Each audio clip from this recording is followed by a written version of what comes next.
Hello， 大家好，欢迎收看本期小白测评，我是王炯。本期视频呢是我们2019年度小白测评盘点视频的第一个。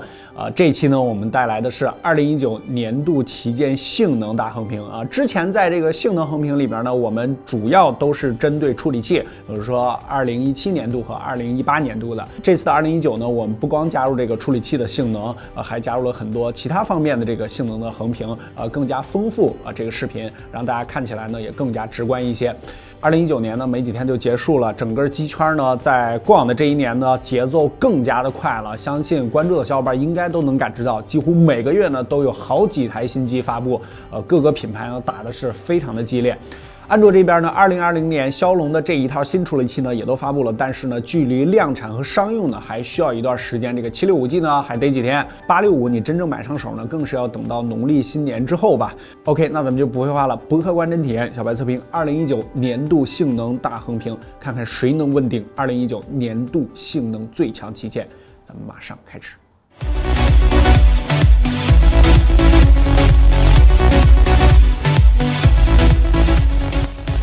虽然2020年的机器都开始发了，但是2019全年度的旗舰还是非常有看点的。这8台机器分别是 iPhone 11 Pro Max、三星 Note 10 Plus 5G、华为 Mate 30 Pro 5G、vivo Nex 3 5G、一加 7T Pro、小米9 Pro 5G、OPPO Reno S 和魅族 16S Pro。首先来说一下我们这次的评判标准，一共8台手机采用排名制，有直观数据的从第1名排到第8名，没有直观数据的环节只有主观评选出的前3名。在每个环节的打分表格中，第1名用红色标记，第2名用黄色标记，第3名蓝色标记，最后1名是灰色标记。首先来对比一下最重要的处理器性能，我们先从2个大方面进行对比啊，一个是理论跑分，另一个是实际应用中的表现。理论跑分我们使用的是 Geekbench 5跑分、3D Mark 跑分和AnTuTu 跑分。实际性能环节我们分为20管应用、2轮打开时间、游戏帧率、发热和耗电。首先来看一下理论性能，跑分软件上我们首次采用了最新的 Geekbench 5，相比 Geekbench 4降低了内存分数的权重，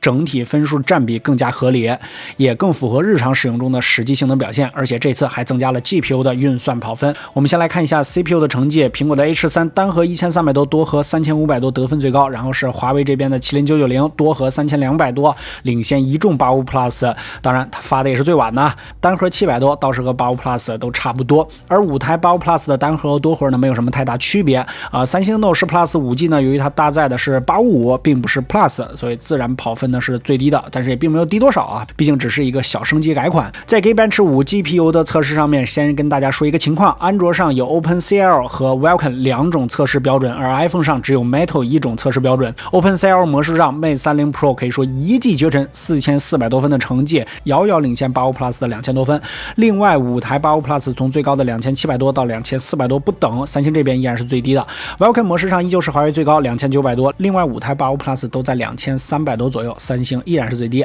而 iPhone 11 Pro Max 的 Metal 模式则是跑到了6100多分。然后我们来看一下 GPU 性能的 3D Mark， 安卓是官网的最新版本4646尾数， iPhone 上的版本尾数是785。我们在 3D Mark 中也测试了2种模式， OpenGL ES 3.1 和 Welcome 模式， iPhone 上则是 Metal 模式。 OpenGL 这边990和85 Plus 都差别不大，都在6100分左右，但是一加和小米还有 OPPO 则是跑到了6200多分，85 Plus 的三星只有5600多。 Welcome 模式上 Mate 30 Pro 重回第一，5500多分，然后是一加 7T 和小米， vivo 和魅族则在5400多分左右。 Note 10 Plus 依然是最低4800多分，而 iPhone 这边的 Metal 模式并没有前面强势，只跑到了5400多。接下来是综合性能的AnTuTu， iPhone 这边的版本是 8.0.3， 安卓这边的版本是 8.1.6， 两个版本号是不一样的，但是测试的内容和流程基本都差不多。 iPhone 这边52万分遥遥领先，然后是一加 7T Pro 和 vivo 的49万分，小米 OPPO 华为都是48万分，魅族47万，三星46万，依旧垫底。理论跑分完毕啊，最主要的还是要看性能环节。来看一下小白测评的传统压力测试项目，20款应用2轮打开测试。我们再给新观众说一下这个测试方法啊，按照固定的顺序排列好20款主流的软件，先依次打开一遍，全部后台运行，然后再全部打开一遍，看看是否杀了后台。系统自带秒表，全程计时，连续测试3次取平均值。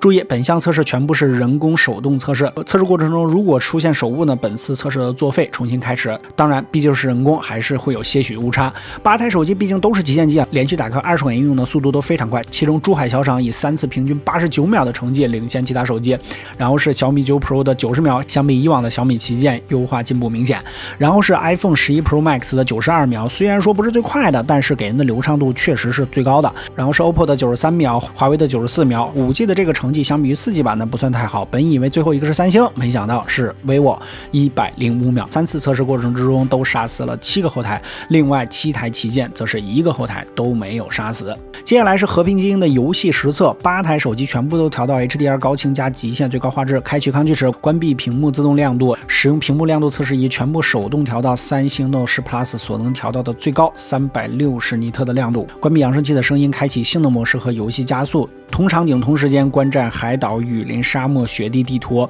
测试的室内温度为23至24摄氏度。先来看第一局的海岛帧率，大家的表现都非常好啊。华为和苹果的帧率都最稳，苹果因为截了一张图，所以帧率中间掉了一下，并不是游戏卡顿了。这个其他6台手机呢都是大差不差，仔细看只有三星在25分钟之后出现了轻微的波动。第二局的雨林开始出现问题了 ，iPhone 11 Pro Max 第15分钟出现了一次大幅度的帧率下跌，并且还强制降低了屏幕亮度。三星 Note 10 Plus 的5G 版从8分钟就开始了频繁帧率波动，一直到一整局游戏结束。魅族10S Pro 中间也出现了几分钟帧率波动，一加 7T Pro 和 Nex 3出现了轻微的波动。OPPO 小米并没有明显的波动，而华为这边的帧率稳如一条直线。第3局的雪地和第4局的沙漠基本上和雨林差不多。第5局 iPhone 11 Pro Max 的帧率并没有像前面一样出现问题，曲线都不能叫曲线了，应该叫直线了，这个非常稳。如果每一局都是这个帧率表现，妥妥拿第一啊！连续5局的和平精英最高画质下来，没想到华为 Mate 30 Pro 5G 的帧率表现是最优秀的，从头到尾都没有出现过什么大幅度的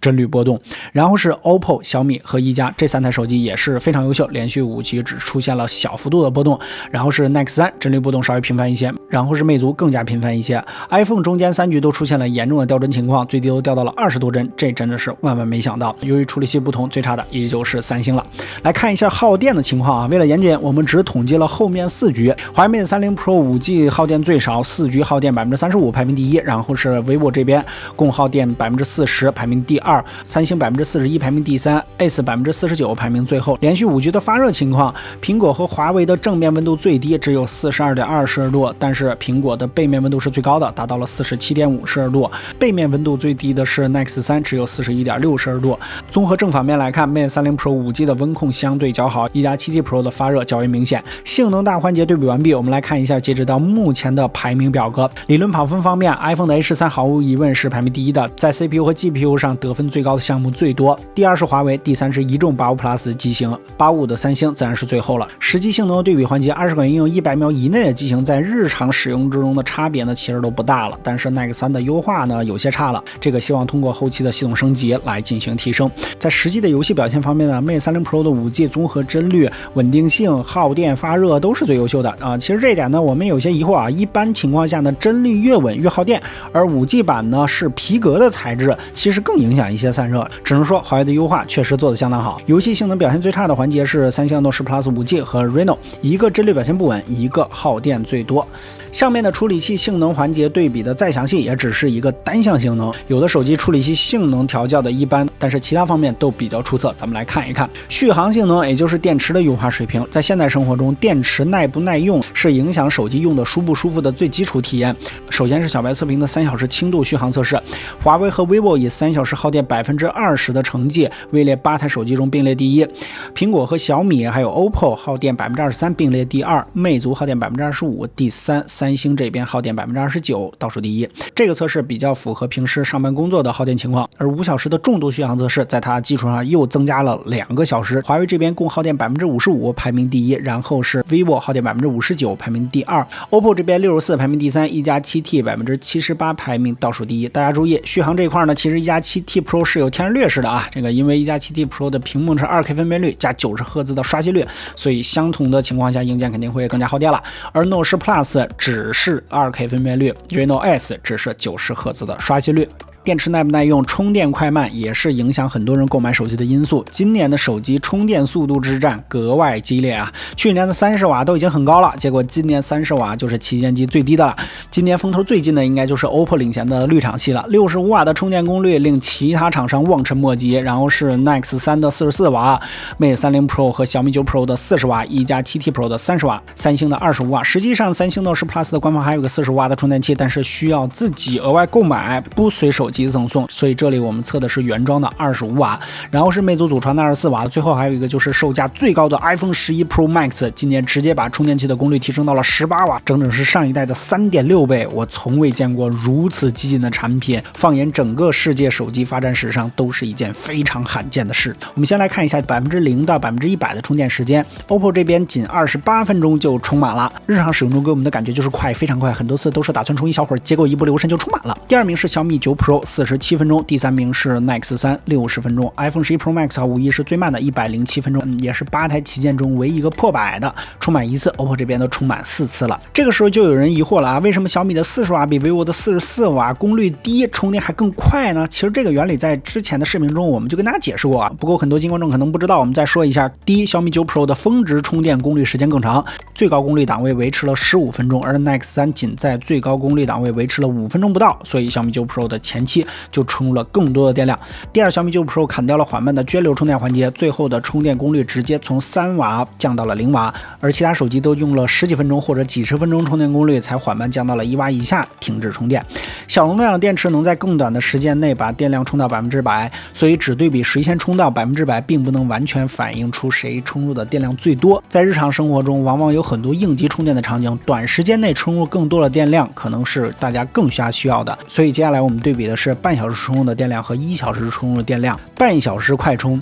，OPPO 人已经充满了17.02瓦时，这也是 OPPO Reno Ace 电池充入的总电量。然后是小米9 Pro 13.94瓦时，华为的12.82瓦时，没想到魅族16S Pro 竟然是最慢的，半小时仅充入了8.69瓦时。1小时充入的电量上 ，OPPO 人家又满了。这个其他手机因为电池容量更大，都还在充，所以 Mate 30 Pro 和 Nex 3充入了18.6瓦时，位列第一。小米9 Pro 18.26瓦时第二，三星 Note 10 Plus 5G 17.83瓦时第三，最慢的又不是 iPhone， 而是魅族的16S Pro 14.23瓦时。然后咱们来看一下续航和充电环节的排名。续航最好的是华为，3小时和5小时都是第一。续航较差的是三星和一加，它们的功能特点都搭载了 2K 的显示屏。充电环节65瓦的 OPPO Reno Ace 稳赢，然后就是小米9 Pro 拿下了3个第二。之前在充电环节领先的华为，在这个环节只拿到了1个第一和1个第三。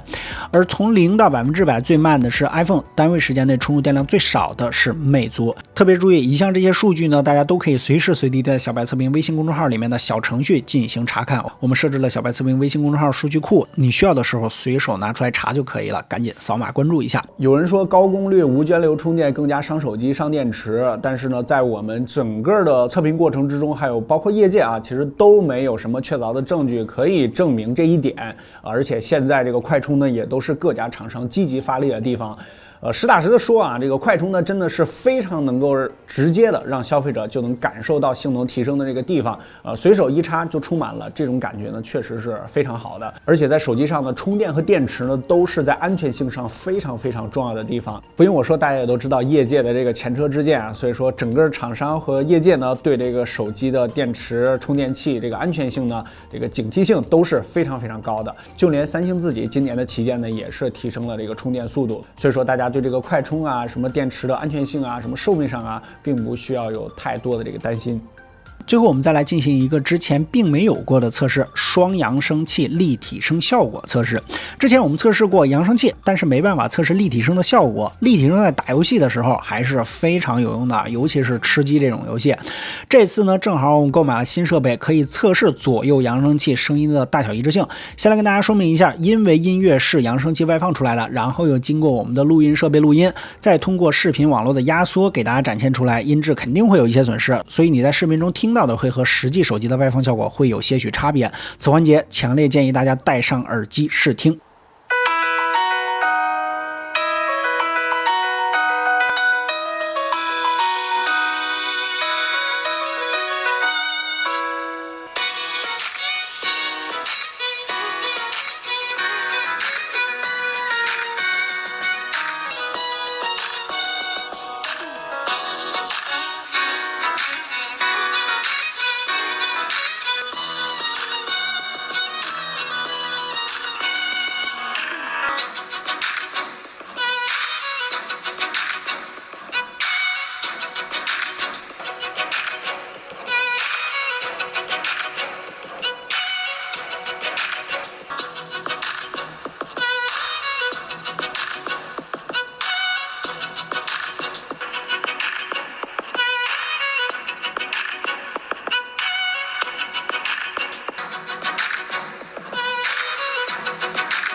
OK， 播放完毕，不知道大家觉得哪个才是外放最好的手机呢？赶紧弹幕一波。我们工作室内部的小伙伴呢也进行了主观评价，综合盲评结果呢，投 Note 10 Plus 第一的是最多的，然后是 iPhone 11 Pro Max， 然后是魅族的16S Pro。不知道这个结果和刚才的弹幕结果是不是一样的？OK， 所有环节对比完毕，我们来看一下总表格啊。iPhone 这边拿到了6个单项第一，结果有4项都是理论跑分，1项是并列第一，所以 iPhone 11 Pro Max 才是真正的跑分小王子。三星这边呢拿到了2项第一，也有1项是并列，但是让人意料之外的是9项数据倒数第一啊。当然处理器上1855确实是太吃亏了，理论环节呢全部沦陷，连我自己都怀疑是不是这期视频有点针对三星了。华为这边呢在理论跑分上除了苹果之外是最强的，毕竟960 5G 才刚发不久。在实际游戏的性能、温控和耗电呢都很优秀，续航也是第一，充电也说得过去，一共拿到了8项第一。vivo 这边拿到了3项第一，而去年我们的冠军品牌一加最新的一加 7T Pro 仅拿到了1项并列第一，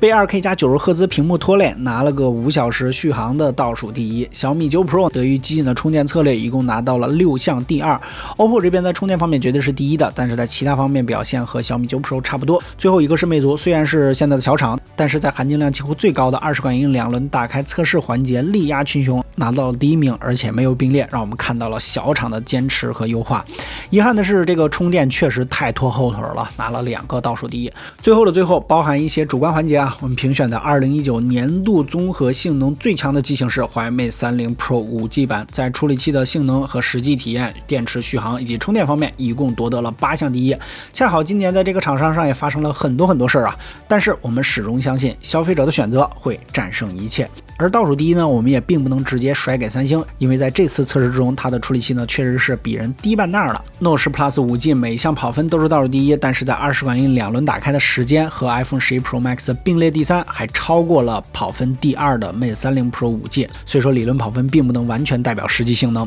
小白测评年度旗舰性能大横屏，我们已经是连续第3年了在20款硬2轮打开测试中，今年相对表现最差的 vivo Nex 3也要比去年表现最快的1+6T 还要再快2秒。整个业界上下游厂商的这个努力和进步呢，我们是非常能够感知到了。展望一下2020啊，这个100瓦的快充啊，折叠屏幕的大规模量产啊，还有就是屏下摄像头啊，等等吧。我们对2020年的旗舰还是非常好奇、非常期待的。OK， 我们也做一个小预告啊，下一期视频是我们年终盘点的第2期，2019小白测评年度旗舰拍照大横屏。更多精彩，大家可以关注我们的 B 站小白测评、新浪微博小白测评，还有微信公众号小白测评，都搜索小白测评啊。尤其是我们的微信公众号，我们的商城还有数据库都在我们的微信公众号里边，大家都扫码关注就可以了。3天不遗留退货，180天保修。本期视频由小白有品独家赞助播出。OK， 博客完真体验小白测评，我们下期视频再见。